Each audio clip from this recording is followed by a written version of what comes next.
मूर्तिजापूर तालुक्यातील शेतकऱ्यांना पीक विमा मिळावा या मागणीसाठी सुरू असलेलं अन्नत्याग जनआंदोलन कृषी मंत्री दत्तात्रय भरणे यांनी प्रलंबित प्रश्न सोडवण्याची हमी दिल्यानंतर सध्या स्थगित करण्यात आलं आहे।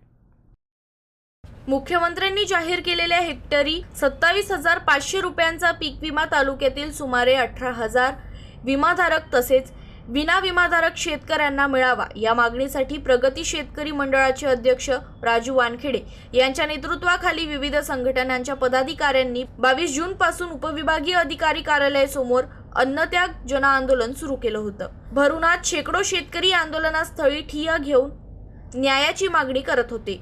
कृषी मंत्री दत्तात्रय भरणे यांनी दूरध्वनीवरून राजू वानखेडे यांच्याशी संवाद साधून पीक विम्याचा प्रश्न सोडवण्यासाठी सकारात्मक प्रयत्न करण्याची ग्वाही दिली।